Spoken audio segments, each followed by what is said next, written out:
Good day to you, Jason here, Birchfield Family Farm, Oxford, Ohio. We're running grass-fed Red Devon cattle, St Croix sheep, chickens, and Idaho pasture pigs in a rotational grazing system here. I have a good word for you today. This comes from Luke 8. These are Jesus' words at the end of the parable of the sower. I'd encourage you to go back and read that entire passage here. He says, "But the seed on good soil stands for those with a noble and good heart who hear the word, retain it, and by persevering produce a crop." Just a couple reminders today. Number one, in order for there to be faith, faith comes through hearing. In order for there to be hearing, somebody must be speaking the word. When you speak the word, you are dropping seeds. And those seeds will land in various places, but I also believe that we have the ability to make good soil, both spiritually and physically in the natural. Spiritually, we have the ability to create that seed bed in the heart, that fertile soil to receive the Word of God. So speaking the Word of God as seeds, also receiving it on that good seed bed of a good heart. And you guys know here on the farm, we are all about the seed, all about multiplication, embracing the Lord's ways of seeding and multiplying. That is a command we're given. Multiply. We're doing that here on the farm. We got an interesting day for you here. We are in the middle of our stockpile grazing, and it's going pretty well.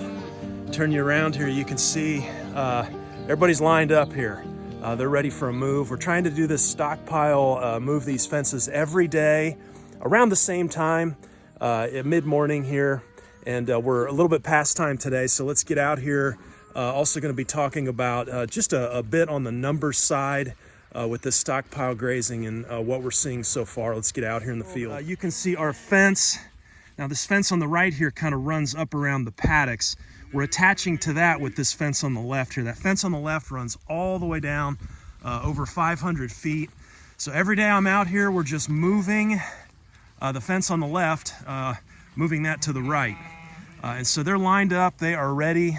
Let's go down through here and move this fence and talk a little bit about what we're seeing. Okay, so we're just gonna go right down through here and pick up this fence and just move it back. And you can see where the animals are gonna fill in here. Usually the way it works is, it's kind of hard to do here one-handed with the camera, but they're just gonna come right in here. Usually the way it goes is cattle run the show. So cattle are gonna fill in first, and then sheep will kind of fill in behind the cattle. Basically when we get more space here than the cattle can take up, you'll see the sheep kind of come in. I do have a timer that's going here, and again, just this is nowhere near the 5 feet that we said we were going to give, but this is just going to kind of get them going here. But you can see that fence all the way down 500 feet, and again, we'll time how long that takes us here to move. Okay, and then you can see as we start coming down here, one of the things I like to do, just a little trick, is pick this up, put your foot under, and pull this back. That bottom wire, the black wire, is not hot, and so that's the one we want on the ground if we can help it. We don't want that first white wire touching. If we can help it, that'll ground out your fence. But see what I mean here? Cattle are gonna kind of continue to come down, and sheep are gonna fill in kind of around the cattle. Once we get so far here, then we'll be able to, everybody will have good access here. You can see on the backside, it's always kind of curious to me, they don't discover that backside until everybody's been down here, all the way. As the sheep are gonna follow me all the way down as we move. It's pretty curious. Okay, maybe halfway down through here, I think we're around 5-6 minutes in, and you can see cattle back there, sheep pretty much all lined up here. And again, they will continue to follow me. Cattle coming this way and pushing sheep. I got to stay on the move here.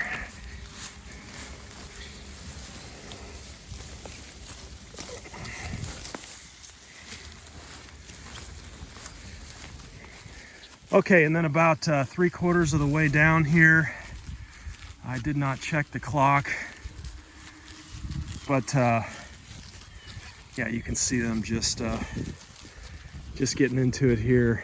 And yeah, see how cattle are going to move down, sheep are going to come around back and fill in. Everybody gets their fill here eventually.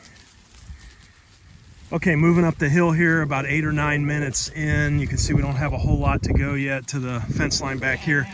I think I said this in the last video, but couple things here. If you see them start to get rowdy, so I have a control on my phone here where I can kick my electric fence back on. So if they get rowdy, I'm just going to step away from this, not move anymore, and kick that electric fence on, and I'm going to distribute a few shocks, basically is what. And then they'll settle down, they'll back off. They get excited when we're moving here for whatever reason. You know, sheep are just more intense on the fence than cattle are. I mean, sheep are going to get right up and just go as absolutely close as they can. Obviously, I've got this off when I'm moving it, but that is an option with our fence control. I think I showed this on that last video. Here's one thing we learned the hard way. Overlap your fences a little bit. These are 2 ends here. So this end is coming to here. That end is coming to here. So overlap them and clip each one to the opposing fence. That was a mistake we learned the hard way. We had these 2 posts right next to each other, and that created a spot where, you know, we had them poke through eventually. We looked out early on and noticed they were out, and they had poked through these clips. They were able to pop those off and then come through. So we have not had any trouble when we overlap those fences like that. Okay, so we finished up here, 500 feet of fence, moving it over about 5 feet in just under 12 minutes there. I'll throw the stopwatch up. One note here, at the end, I like to tie off the end with baling twine to the fence. There's kind of an art here. You got to make sure you're not grounding out your fence. And then I'll stick a post here, and you don't have to horse around with that for cattle, but it's the sheep. The sheep will duck through. And you can see here, I did not really move these last, 3 or 4 posts. I suppose I could step this one out here. But that's because, I do not come down here and undo that twine every single day. That's every 3 or 4 days. I'm going to undo that and then move this end down. And you don't have to be on a post. You could hit a regular, the woven wire fence there. Just make sure you tie it up and you don't have any gaps on that end. So,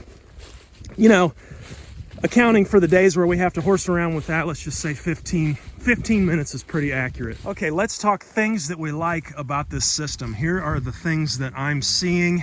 When you look out here over the field, look at just the completely evenly distributed manure. So you can see what's happening here. When I move, 5 feet a day, every day, move that fence over, they've got their heads, towards that fence, for the most part. Which means, anything coming out the back end is really pretty close to coming out on yesterday's graze. And, Pat's a little sideways there, but they'll come in towards the fence for the most part. And so, having them doing that combined with, strip grazing down 500 feet every day, man, we just have. And hopefully Sam's up there. He's up in the sky. He'll get some shots of the field that we've grazed so far. But look at the manure. Look at how evenly distributed. So, I mean, that is a benefit I didn't really anticipate. I didn't really think about. But, no manure spreader, no fire in a tractor, no nothing to get that manure back out on the field. I mean, look at all the pats scattered, all over the field. Evenly distributed. That's been a benefit that I did not anticipate, but it's been awesome. Now you've got those little, we talk about the sheep, they're putting out basically the better than Miracle Grow pellets out the back end, and those are distributed in there as well. So, man, come spring, this ground, it's going to be like jet fuel. You get the spring rains on this, and it is going to explode. We'll be back in here, late April to start lambing. So we'll continue. The plan is to continue all the way across this field, just past the windmill there is our fence line. Goal is 90 days. 90 days of, of grazing, 90 days off of the hay. Now you can see, look at this stuff in here. Just really good growth down in here. Yeah, I got so many things I want to talk about here, but basically, yeah, we said 90 days, and you know, I don't know that we'll get that. We'll step this off here, because today is 2 weeks. Today's 2 weeks in exactly, so we'll step this off and get a measurement on how far over we are, and then kind of divide that by 14 days and figure out, you know, what's been our average. I think we've probably been moving a little more than 5 feet a day, but that's okay. If I can hit anything close to 60 days, I'm going to be happy. But we'll step that off in just a minute here. But I want to show you too, and just talk about, there is an art to stockpile, and when you pull them off, see the line there, the stuff north of that, we mowed, and we had sheep on that until about mid-September, and then we mowed it, and it is intriguing, the different lengths of grass and how the animals are interacting. You know, sometimes if they need more protein, you'll see them kind of hitting that short stuff. They seem to like the short stuff for more energy protein, but you can see, I mean, this is really, really down there, you know. And so I think, you know, that's one of the factors as to why we're having to move more than 5 feet a day, is this is just this is so short. So that was a mistake with stockpile. I think this stuff here was more like you know, August-ish, mid-August. We just didn't mow it. I mean, look at the clover. I mean, look at the seed heads still on the clover here. We've had freezing temps. We were that last video I think you guys saw, you know, had the snow on the ground. We were single digits with the wind chill. Grazed right through it, guys. Just moving that fence. I think I did move maybe twice a day when that front came through. They just seemed a little hungrier. And that's the other thing too, is just keeping an eye on your animals. They're gonna tell you everything you need to know. You know, I wanna come back out here later. I wanna see sheep and cattle, you know, lying down, ruminating, acting like they've had enough to eat. If they haven't, you know, I'll move the fence a little more, give them a little more to eat. So let's talk about that second benefit. So first benefit I'm seeing that was unexpected was that even distribution of the manure out all over the field. Yeah, see the cattle putting a little pressure on here. They're gonna kind of push the sheep around, and sheep are gonna fill in. Second benefit, we pay for water here. And I've noticed when we fed hay in the past, look at those sheep lined up, just right up there, and I still got the fence off. I may need to kick it on, but you know, right up there on that fence, see the back ends pointed that way for the most part. But water consumption, that's that second benefit, way down. We pay for water here because we need access to clean water. Groundwater here is high in nitrates and from the wells, and so you got to watch that. Yeah, I'm not gonna get into all that this video, but we have seen, I would say, I can't even estimate, maybe once a week, you know, we'll see cattle and sheep up at the water. You know, we've got the automatic water going, so they go through there to get water. That way we're not hauling water over the winter. So that's been really sweet as well. But less water consumption, and I do think, you know, when you're feeding hay, we talked about this last video, but we'll see those pats stack up on the cattle. We have used our homemade haylage in the past to kind of bring those pats back down. We do have a course up on the website, a paid course that you can take. Pretty inexpensive, but it's going to teach you how to make that small scale homemade haylage. We've got test results and everything up there on our process. Look at those, see those posts together? I was just talking about how we shouldn't do that. And yeah, there we are. So I'll have to fix that one. I'll fix those to overlap there. But yeah, the second benefit is less water consumption. And I just think as we see those pats stack up, you know, you hear everybody talk about how that's protein, they're not getting enough protein. I think it's also moisture. I think moisture has a lot to do with it. I kind of maybe liken it to, you know, eat a big, huge, greasy, salty pizza, right? And what are you doing for the next 24 hours? You're just constantly hitting the water, right? Trying to rehydrate, and you know, you're feeding that hay, and the animals are having to hit the water as well. I don't know how good of a comparison that is, but that's what I think of. You know, a food that makes you very thirsty, that's dry, maybe salty.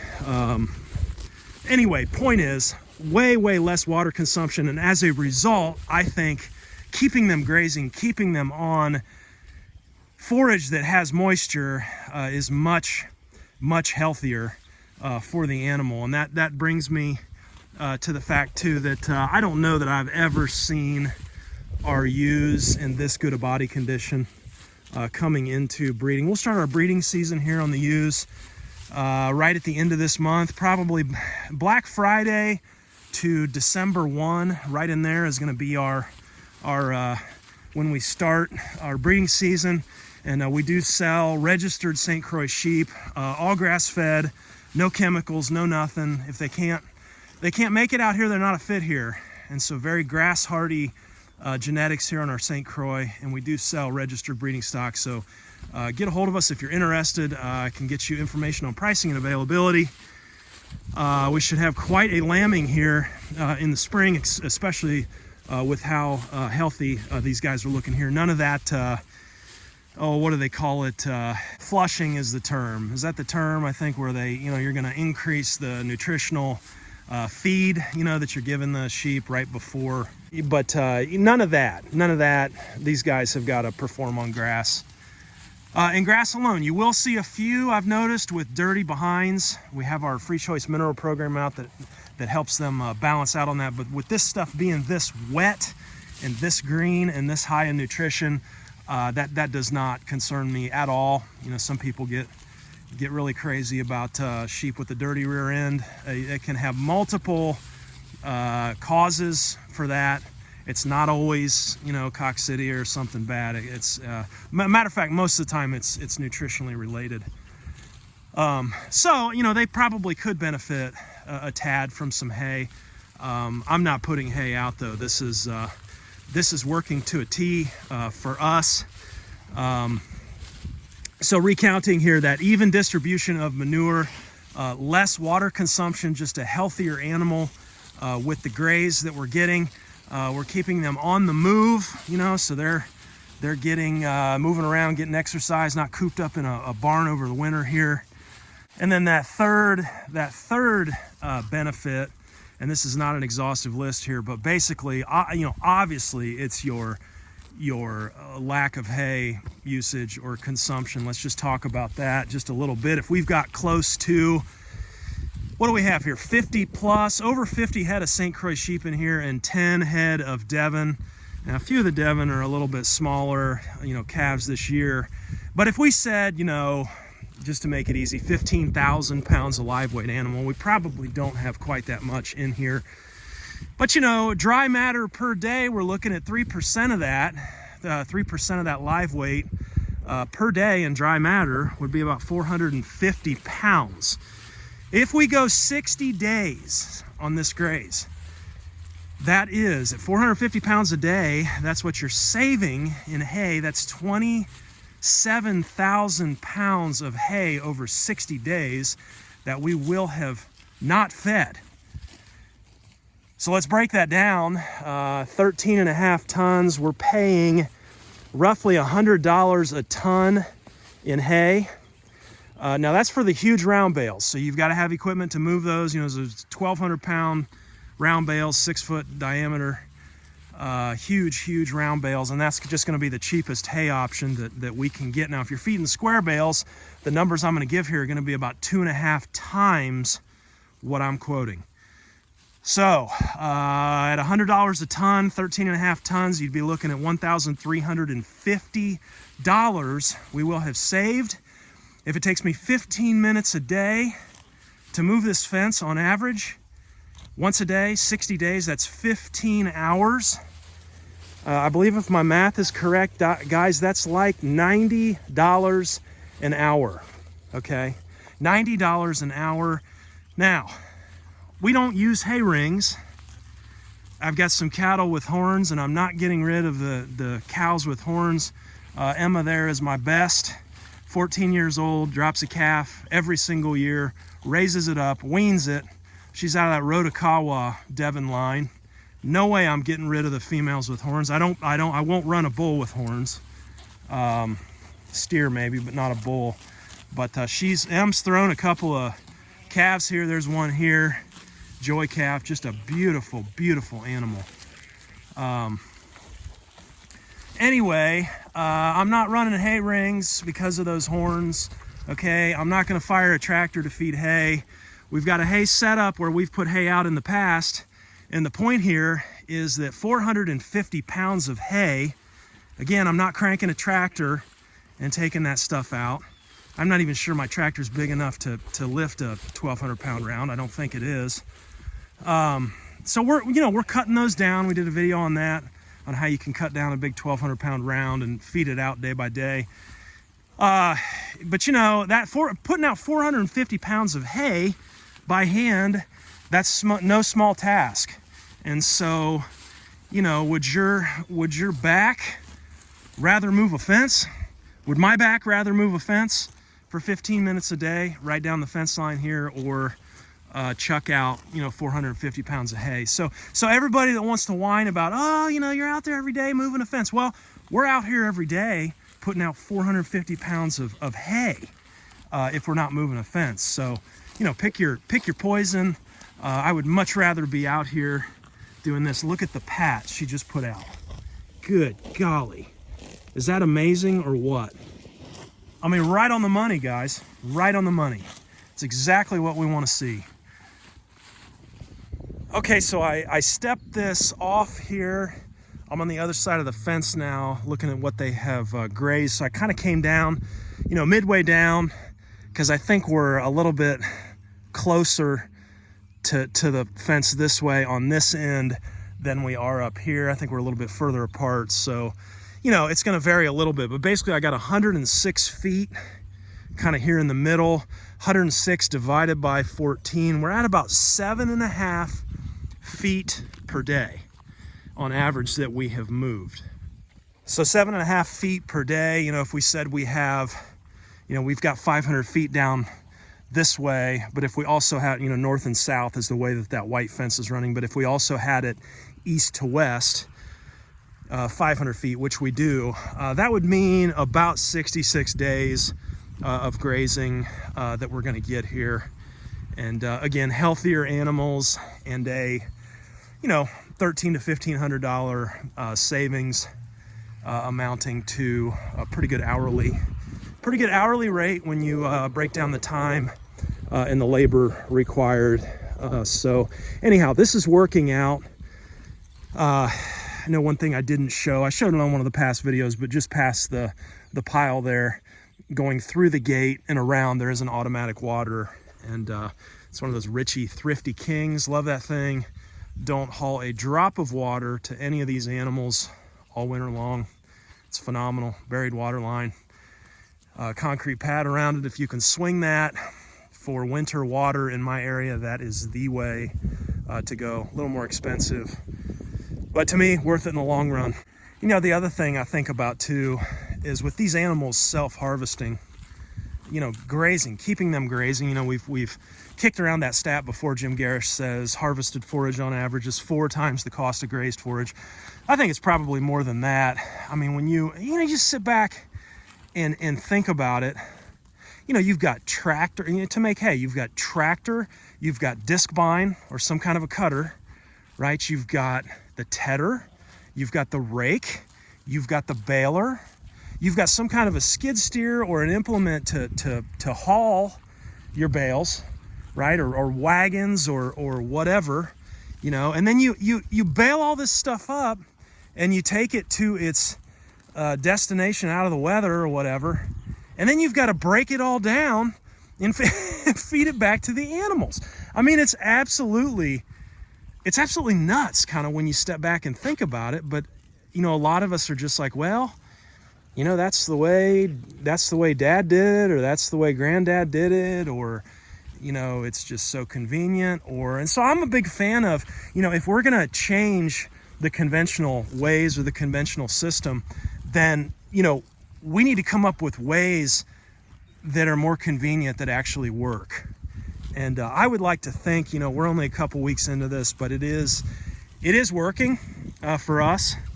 And I would like to think that when you factor in all of the costs, all of the time, and, you know, on that hay game too, it's not just about all of the equipment, but it's about the timing. You know, you can't get rained on, you know, on that hay. So you've got to, you know, try and squeeze that into the weather and the rain. Look at her pushing. Yeah, see what they're doing there? So she had her nose on that wire, so I'm gonna kick this fence on. Okay, we got that fence turned on here. Let's see. It's almost like they know.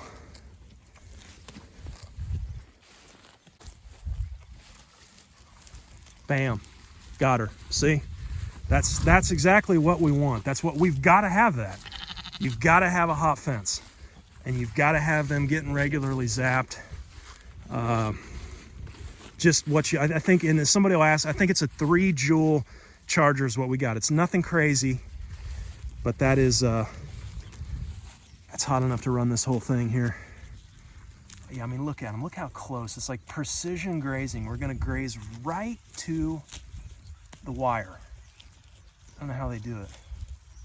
But anyway, on that hay game, it's just like when you factor in all of the time, all of the equipment, you know, keeping all of that stuff going. And then it's like to come out here and to see this actually working.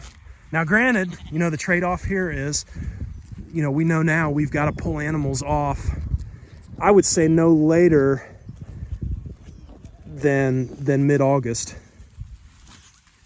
you know, to let this come back. Now, we did have the sheep out there on that section into September. You know, it was early to mid-September before we pulled them off, and then you know, we had that drought at the same time, and so that put us back. But you know, even so, you know, having to give up pasture for, you know, it's going to have to be 3 months. I mean, August, you know, September, October, November, and then coming in here, you know, early to mid-November. I think we started this year. It was 2 weeks ago, so the 6th, November the 6th. And today is, I think today's the 20th. So that's the opportunity cost, or, you know, what you're giving up, you know, in order to make this happen. But when you factor in all of the stuff required for hay, and then the fact that you can get away from that, at least partially, that's just huge. And looking at this, I mean, look at this stuff, just phenomenal. That you know, it's largely that fescue and that clover that's going to provide everything that these animals need here, going through the winter. So 60 days here, we're going to try and keep her going. We started November, December, January, so, you know, early to mid-January I would expect we would be clear across this field. And you know, 120-day hay season, so even to just to have half of our needs met this year, just in stockpile grazing. What a tremendous blessing. I'm super stoked about it, and the fact that it's worked out. It was a little rough when we first started, the first couple days there. I think it was just a matter of getting everybody into a routine, but we had a full moon, and we had a cold front that moved through. And when that cold front came in, everybody got crazy. You know, I was talking to the deer hunters too, were saying, you know, that's when they were out looking for deer in the stands and stuff, because those cold front, that front moves through, and everybody's kind of on the move, a little up and anxious or whatever happens there. I'm not sure I understand all that, but they were a little bit jumpy around that time, so we had them out. But that part of that was our mistake too. Somebody forgot to turn the fence on one of the times. So keep it hot. Other thing too I forgot to mention was the mud. You know, this time of the year, it's getting wet. I mean, we just had 2 days ago, we had over an inch of rain, 1.3 inches of rain. And, you know, you can see with keeping them on the move, I mean, there's a few areas here where it's a little worse than others.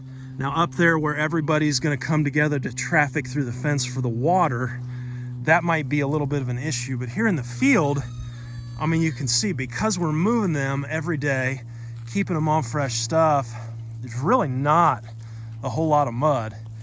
Even down, you know, down in the dip there, over the hill, you know, just not really seeing much mud and much pasture that's torn up. Whereas, you know, when we're doing hay in the past, I mean, they are all over the one area where we throw hay out, and it's just obviously it's annihilated, you know, every year with having them there constantly. You know, you've got the rain and the mud, the muck. So that's maybe a fourth benefit there as well. Not a whole lot of muddy impact. It's Stockpile Grazing here. If you have questions, comments, nasty remarks, leave them in the comments. I'll get to you when I can. Thanks for following, guys. I hope you're enjoying this as much as I am. Really quite a blessing for us here. There we go. There's another shock there. Keep it hot. Keep it hot. All right, we'll talk to you next time. Be blessed. Take care.